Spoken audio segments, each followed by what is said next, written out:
Bismillahirrahmanirrahim. Assalamualaikum warahmatullahi wabarakatuh. Alhamdulillahirrabbilalamin. Wassalatu wassalamu ala asrafil anbiya'i wal mursalin wa ala alihi wa ashabihi rasulillahi ajmain. Amma ba'du. Yang saya hormati Bapak Dr. Asmendri SAG MPD selaku dosen pengampu mata kuliah manajemen pendidikan. Dan kami dari kelompok 14, saya Kurnia Aprianti dengan NIM 2130105025 dan rekan saya yakni Fani Rahmadani dengan NIM 2130105017. Baiklah, kami akan membahas tentang manajemen pendidikan luar sekolah, pendidikan luar biasa, dan pendidikan tinggi. Selamat menyaksikan. Materi pertama yaitu konsep prinsip dasar pendekatan teknik manajemen pendidikan luar sekolah. Pertama, konsep manajemen pendidikan luar sekolah. Pendidikan luar sekolah yaitu setiap usaha pelayanan pendidikan yang dilakukan segera, teratur, dan berencana di luar sistem sekolah berlangsung sepanjang umur, yang bertujuan untuk mengaktualisasikan potensi manusia.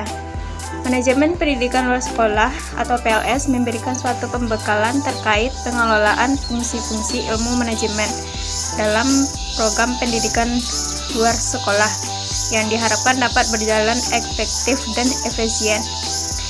Dapat disimpulkan bahwa manajemen pendidikan luar sekolah adalah merupakan serangkaian kegiatan merencanakan, mengorganisasikan, menggerakkan, mengendalikan, dan mengembangkan terhadap segala upaya dalam mengatur memperdayagunakan sumber daya manusia, sarana dan prasarana secara efektif dan efisien untuk mencapai tujuan daripada penyelenggaraan program pendidikan luar sekolah. Ada beberapa fungsi dari manajemen pendidikan luar sekolah yang terdiri dari A. Perencanaan. Perencanaan yang bertujuan dalam merancang sebuah tujuan ditetapkan baik tujuan umum dan tujuan khusus dalam suatu organisasi atau lembaga penyelenggara pendidikan non-formal. B. Pengorganisasian, yang merupakan upaya melibatkan semua sumber manusia dan non-manusia ke dalam kegiatan yang terpadu untuk menciptakan tujuan lembaga atau organisasi penyelenggara pendidikan non-formal. C. Penggerakan, adalah mewujudkan tingkat penampilan dan partisipasi yang tinggi dari setiap pelaksanaan yang terlibat dalam kegiatan untuk mencapai tujuan yang telah ditetapkan. D. Pembinaan, dalam upaya untuk memelihara efisiensi dan efektivitas kegiatan sesuai yang telah direncanakan. E. Penilaian, yang berperan untuk menghimpun, mengolah, dan menyajikan informasi untuk mengambil keputusan yang menyangkut upaya justifikasi, perbaikan, penyelesaian, pelaksanaan, dan pengembangan non-formal. F. Pengembangan. Pengembangan berperan untuk menjembatani siklus kegiatan pendidikan non-formal dalam mata rantai peningkatan kegiatan secara berkelanjutan. Setelah adanya konsep manajemen pendidikan luar sekolah, berikutnya yaitu prinsip manajemen pendidikan luar sekolah, di mana prinsip-prinsip ini dikategorikan sangat penting karena perannya melibatkan sumber daya manusia atau orang, yang meliputi A. Pembagian kerja. Pembagian kerja bertujuan untuk agar dengan usaha yang sama dapat diperoleh hasil kerja yang terbaik. B. Wewenang dan tanggung jawab. Semua wewenang tentu harus disertai tanggung jawab terhadap atasan atau terhadap tujuan yang hendak dicapai. C. Disiplin, sebuah usaha yang dilakukan untuk meningkatkan kualitas kerja yang akan menaikkan mutu hasil kerja. Sebuah usaha dibutuhkan kedisiplinan. D. Kesatuan perintah, yaitu sebuah perintah yang berada di tingkat pimpinan tertinggi kepada bawahannya.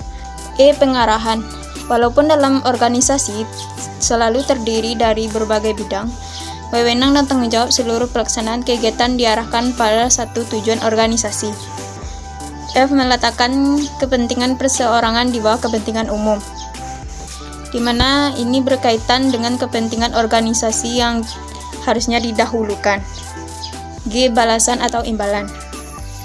Jabatan atau pangkat dan tanggung jawab diukur yang besar harus didukung oleh upah yang seimbang dengan beban yang dipikulnya. H. Sentralisasi, yang mana memiliki pandangan bahwa setiap organisasi senantiasa memiliki pusat kekuasaan dan wewenang.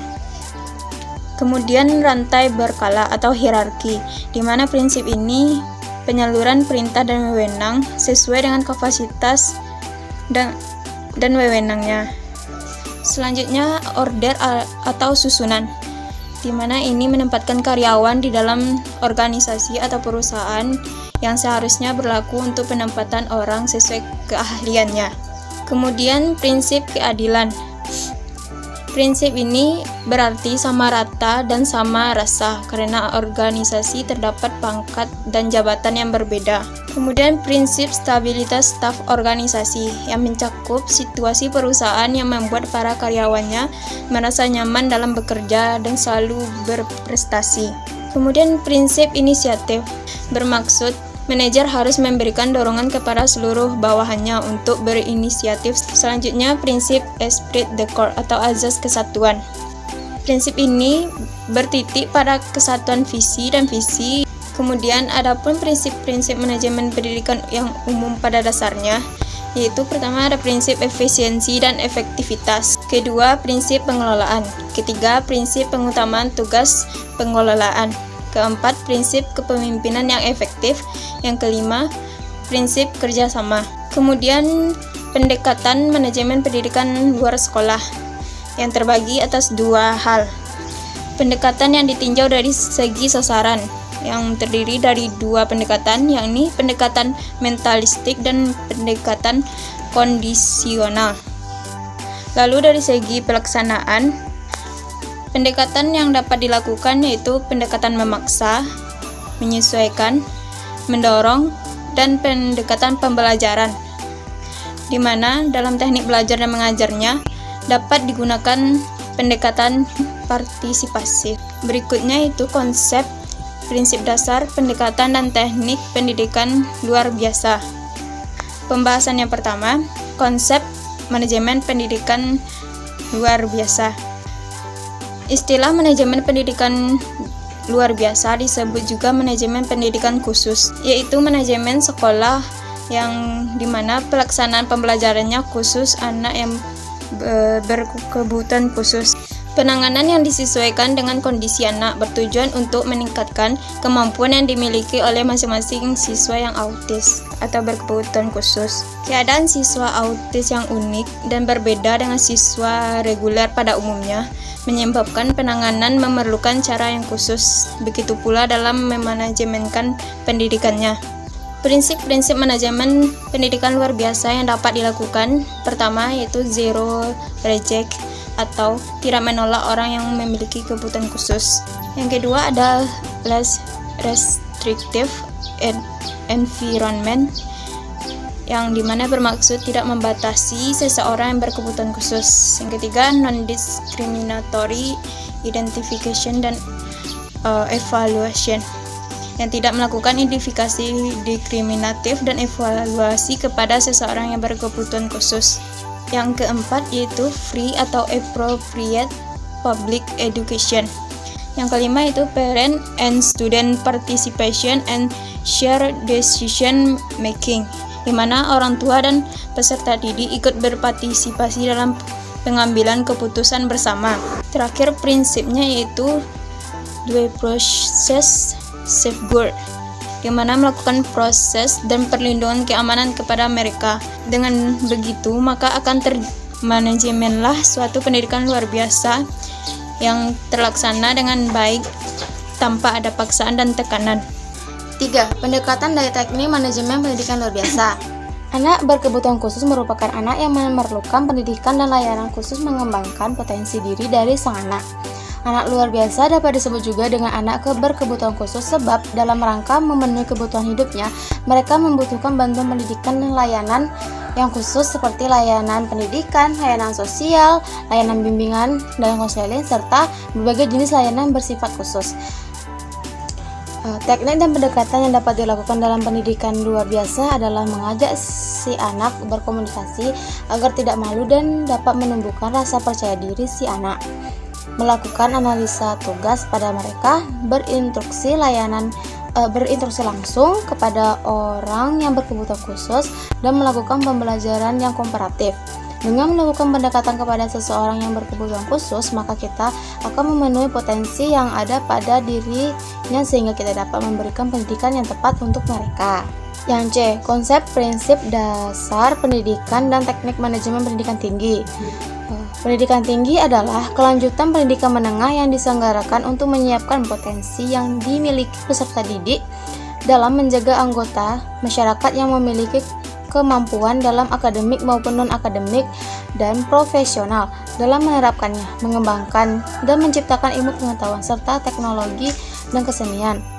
Adapun konsep manajemen pendidikan tinggi, istilah pendidikan tinggi dan perguruan tinggi sering saling dipertukarkan dengan anggapan mempunyai arti sama. Padahal kedua istilah tersebut berbeda. Dalam pasal 19 ayat 1 Undang-Undang Nomor 20 Tahun 2003 tentang Sistem Pendidikan Nasional disebutkan bahwa pendidikan tinggi merupakan jenjang pendidikan setelah pendidikan menengah yang mencakup program pendidikan diplomat, sarjana, magister, spesial, dan doktor yang diselenggarakan di perguruan tinggi. Dengan demikian dapat dipahami bahwa pendidikan tinggi adalah pendidikan pada jalur pendidikan sekolah berupa jenjang yang lebih tinggi daripada pendidikan menengah. Lembaga yang menyelenggarakan pendidikan tinggi dikenal dengan perguruan tinggi. Perguruan tinggi adalah satuan pendidikan yang menyelenggarakan pendidikan tinggi yang kelembagaannya dapat berupa akademik, sekolah tinggi, institut, atau universitas. Yang kedua, prinsip manajemen perguruan tinggi. Pendidikan diselenggarakan atas tugas perguruan tinggi. Perguruan tinggi sebagai organisasi atau lembaga nirlaba memerlukan penerapan manajemen. Adapun prinsip-prinsip dalam manajemen pendidikan tinggi yakni sebagai berikut. Yang pertama yakni perencanaan, lalu yang kedua itu adalah pengorganisasian, yang ketiga itu penggerakan, yang keempat itu pengawasan. Lanjut yang materi ketiga yakni pendekatan dan teknik manajemen pendidikan tinggi. Dalam manajemen pendidikan tinggi, kita harus melakukan pendekatan terhadap lembaga yang bersangkutan maupun yang bersangkutan. Berikut beberapa pendekatan perencanaan pendidikan tinggi yakni sebagai berikut. Yang A. Pendekatan kebutuhan sosial. Pada pendekatan kebutuhan sosial lebih menekankan kepada tercapainya suatu kebutuhan atau tuntutan seluruh individu terhadap layanan pendidikan dasar dengan pemberian layanan pembelajaran untuk membebaskan populasi usia sekolah dari tuna aksara atau buta huruf. Yang B. Pendekatan ke tenaga kerja. Pada pendekatan ini lebih sering dipakai oleh para penyusun perencana pendidikan. Yang C. Pendekatan ke efektifan biaya. Pada pendekatan ini dijelaskan bahwa pendidikan memerlukan biaya investasi yang besar sebab pendidikan memerlukan layanan dan sarana prasarana dalam menuntut ilmu pendidikan. Yang D. Pendekatan integratif. Pendekatan ini sering disebut juga dengan pendekatan sistematik atau pendekatan ini juga disebut dengan sinergik sebab pada pendekatan ini lebih terpadu dibandingkan dengan pendekatan lainnya. Jadi dapat disimpulkan bahwa manajemen pendidikan luar sekolah, luar biasa dan manajemen pendidikan tinggi itu memiliki konsep yang sama namun dalam pembahasan sasaran dan tujuannya yang berbeda. Namun dalam penggunaan prinsipnya juga sama, yaitu menggunakan prinsip manajemen pendidikan pada umumnya. Kemudian, pada pendekatan dan teknik-teknik manajemen pendidikan luar sekolah, luar biasa dan pendidikan tinggi juga berbeda-beda yang sesuai dengan sasarannya. Sekian pembahasan materi dari kami. Sekian dan terima kasih. Assalamualaikum warahmatullahi wabarakatuh.